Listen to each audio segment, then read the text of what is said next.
Apakah pembuangan bayi? Pembuangan bayi adalah merupakan isu yang sering timbul sejak sekian lama sama ada di Malaysia maupun negara-negara lain. Perbuatan meninggalkan bayi atau kanak-kanak dengan tujuan untuk membuang ataupun menyembunyikan kelahiran mereka serta tidak mahu bertanggungjawab boleh dikategorikan sebagai perbuatan buang bayi. Pembuangan bayi dilihat dari dua maksud, iaitu pertamanya, pembuangan bayi di tempat selamat dan menunjukkan tujuan bukan bermaksud pembunuhan seperti meletakkannya di tangga rumah, surau, laman masjid dan sebagainya yang menjadi tempat awam dan di kawasan penglihatan orang. Manakala, maksud kedua pula adalah mempunyai tujuan membunuh seperti dibuang dalam lubang tandas, di tempat serangga berbisa, dalam hutan atau semak, dalam plastik, dalam sungai atau longkang atau di mana-mana tempat yang jauh dari penglihatan orang. Seterusnya, penyataan masalah kepada kes pembuangan bayi. Kes pembuangan bayi di Malaysia semakin meningkat kerana terpengaruh gejala sosial. Pornografi, seks bebas tanpa perlindungan menjadi punca utama kepada kehamilan yang tidak dirancang pada usia muda. Dan secara tidak langsung, ia membuatkan para ibu muda yang hamil luar nikah berasa malu untuk mengakui kehamilannya. Tanpa mereka sedari, mereka membuang darah daging mereka sendiri tanpa rasa bersalah dan tidak ingin mengakui kehamilan tersebut. Penyataan masalah yang kedua adalah faktor keuangan. Faktor dalaman seperti kemiskinan menyebabkan berlakunya kes pembuangan bayi. Hal ini kerana tidak ada kemampuan untuk menjaga anak atas faktor kemiskinan, terutamanya jika pendapatan untuk menampung keluarga sangat terhad. Selain itu, tekanan diri melanda pada ibu atas faktor kewangan sehingga terfikir melakukan perbuatan tersebut. Apabila kesulitan dalam kewangan berlaku, berbagai tanggapan yang dialami oleh si ibu termasuk ingin membuang bayi mereka kerana merasakan kelahiran anak akan menjadi satu beban. Selamat pagi, nama saya Jessie. Jadi saya akan membentangkan salah satu faktor pembuangan bayi iaitu stigma sosial. Faktor pembuangan bayi merupakan satu masalah yang sangat serius di dalam masyarakat. Dan stigma sosial adalah salah satu penyebab utama yang mengakibatkan dampak negatif yang meluas di mana masyarakat memandang rendah terhadap perempuan yang mengandung dan melahirkan anak luar nikah sehingga mereka sering merasa malu, kemurungan dan tidak berani untuk berkongsi masalah tersebut. Ini kemudian mengakibatkan banyak perempuan terpaksa berhenti sekolah atau universiti disebabkan kurangnya sokongan dan tekanan stigma masyarakat. Stigma sosial ini juga menghalang mereka kepada akses pengetahuan dan perkhidmatan kesihatan yang mereka perlukan sehingga ini menciptakan lingkungan di mana masyarakat enggan membincangkan isu ini secara terbuka. Hal ini tidak hanya menyebabkan masalah tetapi juga mendorong individu yang terlibat untuk menyerah kepada kaedah yang berbahaya iaitu meningkatkan risiko trauma psikologi yang berpanjangan di mana mereka terpaksa menggugurkan kandungan mereka ataupun mereka terpaksa membuang bayi mereka. Oleh itu, untuk mengatasi masalah pembuangan bayi ini perlu adanya usaha bersama dalam mengubah persepsi masyarakat terhadap perempuan yang berhadapan dengan situasi ini dengan menciptakan lingkungan yang mendukung untuk membincangkan isu ini secara terbuka dan memberikan sokongan yang diperlukan. Saya menyerahkan pembentangan kepada pembentang seterusnya. Nama saya Fern Syeria Natlani dan hari ini saya akan membuat pembentangan bagi faktor-faktor permasalahan isu pembuangan bayi ini berlaku, iaitu keadaan ekonomi yang tidak stabil. Keadaan ekonomi yang tidak stabil boleh menjadi faktor penting dalam menyumbang kepada masalah pembuangan bayi.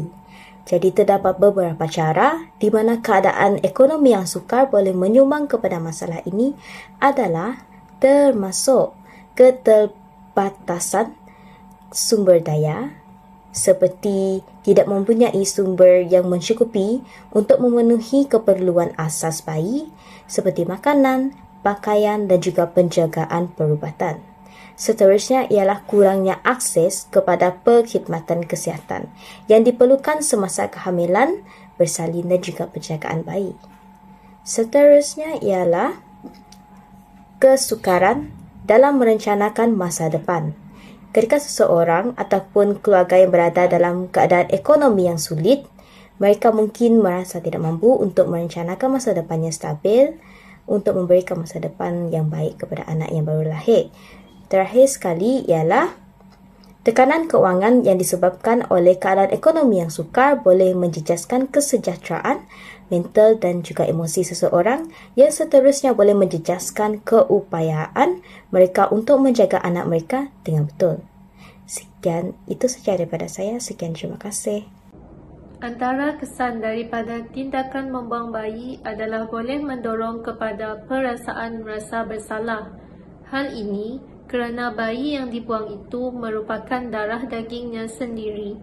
Individu tersebut mungkin sedar bahawa tindakan membuang bayinya itu adalah salah. Walau bagaimanapun, ianya mungkin disebabkan oleh beberapa faktor seperti takut dihukum kerana telah melakukan kesalahan iaitu hamil luar nikah, lalu memaksa beliau untuk bertindak sedemikian.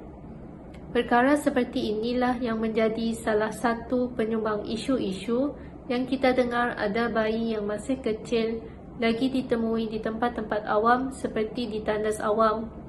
Ini jelas menunjukkan bahawa tindakan itu adalah tidak beretika kerana melakukan tindakan sedemikian tanpa memikirkan nasib bayi tersebut. Oleh itu, kita hendaklah berfikir terlebih dahulu sebelum melakukan apa-apa supaya tidak memberi kesan yang tidak diingini. Assalamualaikum dan salam sejahtera. Nama saya Hasna Garnisa binti Bujang. Jadi sekarang saya akan menerangkan implikasi yang seterusnya, iaitu dalam konteks kematian bayi. Jadi, pembuangan bayi di kalangan masyarakat Malaysia bukan sekadar satu isu sosial, tetapi juga mencerminkan cabaran serius yang memerlukan perhatian segera daripada beberapa pihak. Implikasinya ialah dari aspek kematian bayi. Jadi, dalam konteks kematian bayi, pembuangan menyumbang kepada peningkatan kadar mortaliti infantil, iaitu bayi yang dibuang mungkin terdedah kepada risiko kematian yang tinggi akibat daripada kekurangan penjagaan kesihatan yang sewajarnya. Keadaan ini mengejutkan dan juga menyedihkan serta memberikan tekanan tambahan kepada sistem kesihatan di negara kita. Itu sahaja daripada saya. Terima kasih. Selamat sejahtera, nama saya Priscilla binti Deri Elias Gadri. Saya akan membentangkan cara penyelesaian isu pembuangan bayi. Penyelesaian pertama ialah melalui peranan ibu bapa.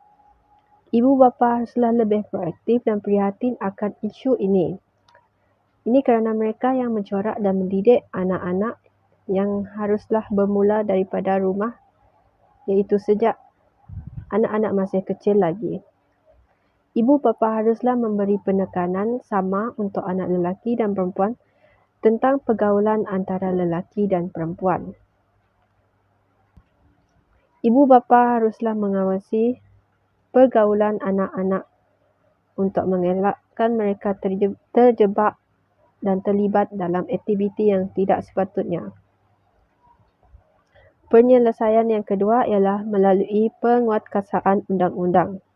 Pihak berkuasa haruslah mengenakan hukuman yang maksimum kepada pasangan yang berzina, seperti mengenakan hukuman sebat.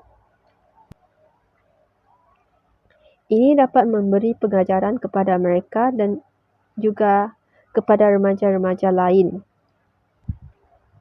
Dengan ini, remaja dan remaja tersebut secara langsung akan mengelakkan diri daripada terlibat daripada melakukan perkara-perkara yang tidak bermoral. Penyelesaian yang ketiga ialah melalui kempen kesedaran. Pihak media massa berperanan penting dalam kempen kesedaran. Mereka haruslah memberi pengajaran dan kesedaran kepada masyarakat, iaitu dengan menghebahkan dan membuat liputan secara besar-besaran tentang kempen yang dijalankan.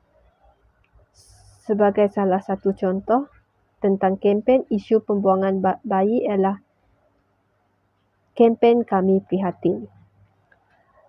Kesimpulannya, peranan setiap golongan masyarakat amat penting untuk menangani isu pembuangan bayi. Setiap pihak haruslah bekerjasama agar akhlak remaja sentiasa terjaga untuk mengelakkan mereka terlibat daripada perkara yang tidak sepatutnya mereka lakukan. Itu saja dari saya. Terima kasih. Badan yang terlibat dalam kes ini ialah badan bukan kerajaan, iaitu Yayasan Orphan Care. Yayasan ini ditubuhkan pada tahun 2010. Ia bertujuan untuk memberi kanak-kanak yang tinggal di institusi dan bayi yang tidak dirancang peluang untuk merasakan kasih sayang dan penjagaan dalam keselamatan keluarga sesuai dengan slogan, yaitu setiap kanak-kanak memerlukan keluarga. Orphan Care bukan rumah anak yatim tetapi pusat transit untuk bayi dan kanak-kanak yang tidak dirancang sementara menunggu pengambilan anak angkat. Yayasan ini mengikuti sistem Jerman yaitu menubuhkan yayasan tersebut sebagai cara untuk mengurangkan kes pembuangan bayi di negara mereka. Selain itu, yayasan ini boleh ditemui di Pulau Pinang. Bahkan, yayasan ini bekerjasama dengan KPJ Kuantan. Andai terdapat bayi yang dilahirkan di hospital tetapi tidak diingini, boleh ditempatkan di Baby Hatch di bawah naungan Orphan Care. Pelbagai badan bukan kerajaan, NGO juga turut membantu dalam menangani kes pembuangan bayi ini. Sebagai contoh, KPJ Kuching menyediakan Baby Hatch atau ruang untuk meletak bayi yang tidak ingin dirawat atau dijaga. Dan di sekitar kawasan Baby Hatch tersebut, tidak diletak sebarang kamera litar tertutup bagi melindungi identiti si pemilik bayi. Selain itu, Orphan Care Foundation bekerjasama erat dengan Kementerian Pembangunan Wanita, Keluarga dan Masyarakat mengendalikan 3 pusat perlindungan bayi dan menawarkan pelbagai perkhidmatan termasuk kaunseling dan mengatur keluarga angkat bagi bayi yang diletakkan di Baby Hatch. Seterusnya, Pertubuhan Amal-Amal Silaturahim Isteri-Isteri Harapan Malaysia yang dikenali sebagai Kasih Malaysia dan pihak berkuasa menganjurkan kempen #SaveAlive bagi meningkatkan kesedaran dalam kalangan orang ramai mengenai isu risiko kehamilan luar nikah dan komplikasinya, kesihatan seksual, reproduktif dan pembangunan bayi.